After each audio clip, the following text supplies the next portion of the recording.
नमस्कार, आपण पाहताय एबीपी माझा. मी ज्ञानदा कदम. पाकव्याप्त काश्मीरमध्ये घुसून भारतानं 38 दहशतवाद्यांसह पाकिस्तानच्या 2 जवानांना सुद्धा कंठस्नान घातलेलं आहे. उरीचा हल्ला झाला होता आणि त्यानंतर देशभरातून तीव्र प्रतिक्रिया उमटलेल्या होत्या.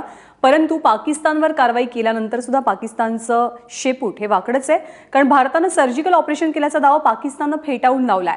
त्याचसोबत भारताच्या आक्रमक बाण्याला जशास तसं उत्तर देऊ अशी पोकळ धमकी सुद्धा पाकिस्ताननं दिलेली आहे. उलट भारतानं शस्त्रसंधीचं उल्लंघन केल्याचा कांगावा आता पाकनं सुरू केलाय. तर भारतीय माध्यमांना मूर्ख बनवण्यासाठी मोदी सरकार चुकीची माहिती पसरवत असल्याचं पाकिस्तानच्या परराष्ट्र खात्यानं म्हटलंय. प्रशांत कदम आपल्यासोबत आहेत. प्रशांत, काय माहिती, काय अपडेट्स आहेत?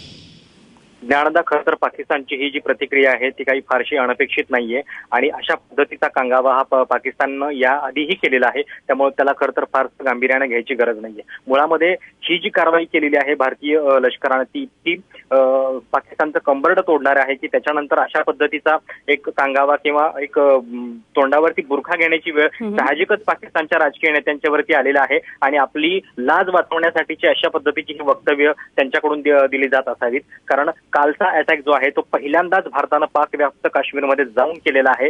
जवळपास 7 दहशतवाद्यांचे जे तळ होते ते उद्ध्वस्त करण्यात आलेले आहेत आणि 30 ते 35 अतिरेकी जे आहेत ते याच्यामध्ये ठार झालेले आहेत. आणि सगळ्यात महत्वाचं म्हणजे भारतीय लष्कराचं हे जे ऑपरेशन आहे ते इतक्या अचूकपणे पार पडलेलं आहे. म्हणजे एखाद्या सर्जननं, निष्णात सर्जननं जितक्या सहजपणे सर्जरी करून निवांत ऑपरेशन थिएटरमधून बाहेर यावं अशा पद्धतीची ही कारवाई झालेली आहे. सूर्योदयाच्या आतमध्ये भारतीय लष्कराचे हे सगळे जवान भारताच्या सीमेमध्ये सुखरूप आपली कामगिरी बजावून आलेले होते. त्यानंतर पाकिस्तानचा हा तिळपापड होणं अतिशय साहजिक आहे आणि त्याच पद्धतीच्या या रिएक्शन आणाव्या लागतील. त्याला बाकी काही फारसा अर्थ याच्यातून काढता येणार नाहीये. अर्थात एक गोष्ट लक्षात सगळेच घेत आहेत की अशा पद्धतीची कारवाई झाल्यानंतर पाकिस्तान काही गप्प बसणार नाहीये. त्यांच्याकडून परत काहीतरी उत्तर दिलं जाऊ शकतं आणि त्यामुळंच सीमेवरती देखील अलर्ट आहे. सीमेवरची जी आपली 4 राज्य आहे त्या ठिकाणी 10 किलोमीटर अंतरावरची सगळी गावं जी आहेत ती रिकामी करण्यात आलेली आहेत. काही शाळांना पुढचा आदेश मिळेपर्यंत सुट्ट्या देण्यात आलेल्या आहेत. त्यामुळे ही एक